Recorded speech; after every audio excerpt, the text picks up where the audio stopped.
A snap. Then silence. Somewhere on a frozen plain, 40,000 years ago, a man's leg bends the wrong way. No ambulance is coming. No morphine. No x-ray. No cast. Just him.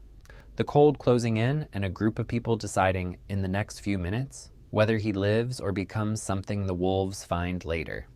You'd assume this is where the story ends. It isn't. Here's what you've probably been told.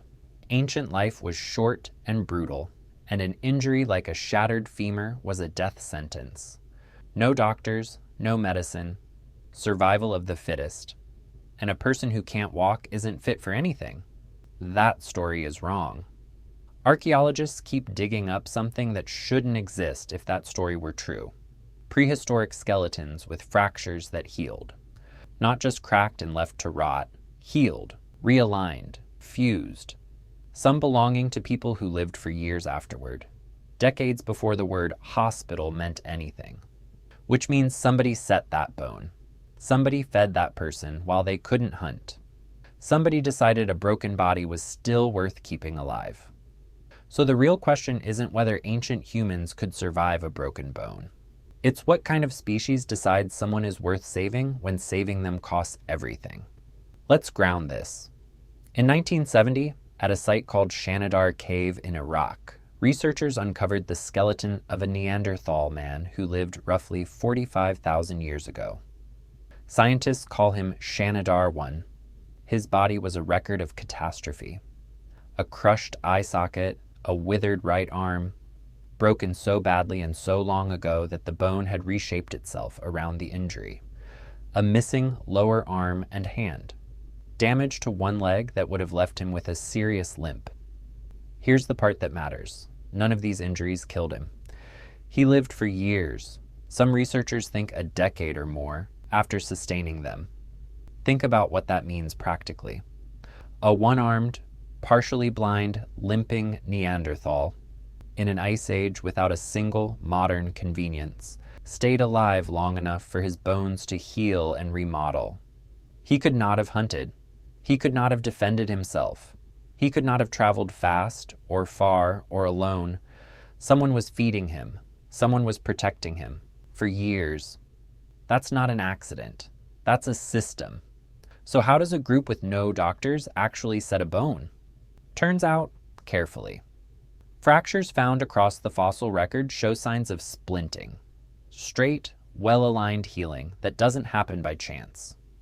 Early humans used bark, stiff hide, and bound wood to immobilize limbs. The same basic principle your arm cast uses today. That's revelation 1. The technology of keep this still until it fixes itself is not a modern idea. It's tens of thousands of years old. Here's revelation 2, and it's stranger.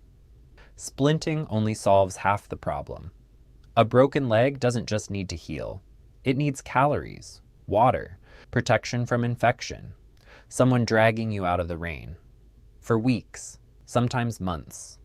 In a world where every single person's labor is required just to keep the group fed, that is an enormous cost. Feeding someone who produces nothing back is, biologically speaking, a bad trade. And yet it kept happening.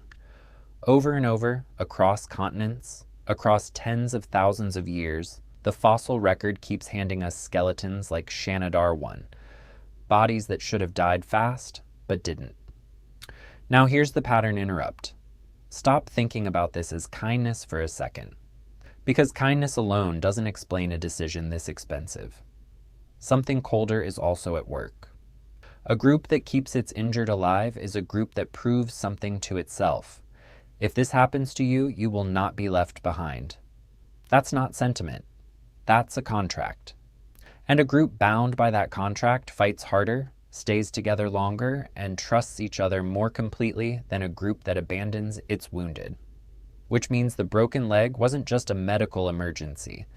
It was a test the whole tribe was taking. And here's the last revelation. The one that should sit uncomfortably with you. This behavior, carrying the wounded, feeding the useless, healing the unproductive, didn't start with humans as we know them. Shanidar 1 was a Neanderthal, a different species. one we use to describe as brutish, primitive, barely more than an animal. But an animal doesn't do this. Only something that has already crossed into a different kind of existence, one where a life has value beyond what it can produce, does this. You've probably never thought about your own bones this way, but think about it now. Every fracture you've ever had, every cast, every crutch, every week you spent unable to carry your own weight, you survived it without a second thought.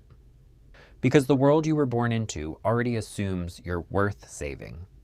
You have never had to wonder if your group would leave you behind. That assumption is not natural. It is not automatic. It is not the default setting of the universe. It is inherited, passed down, generation after generation, from people who made a very old, very expensive decision, that a broken body is still a person. Every time you've been sick or hurt or useless for a while, and someone stayed anyway, you were living inside a promise that started before written history. Before language, maybe. A promise older than the wheel, older than agriculture, older than most things you'd call civilization. You didn't build the world that catches you when you fall. You just happened to be born inside it. So sit with this for a second. Somewhere right now is the version of that promise still holding? Or has it quietly changed, become conditional, transactional, something you have to earn back every time you're the one who can't contribute? Shanidar 1 lived for years doing nothing a modern definition of useful would recognize. And his people fed him anyway. Would yours? Would you?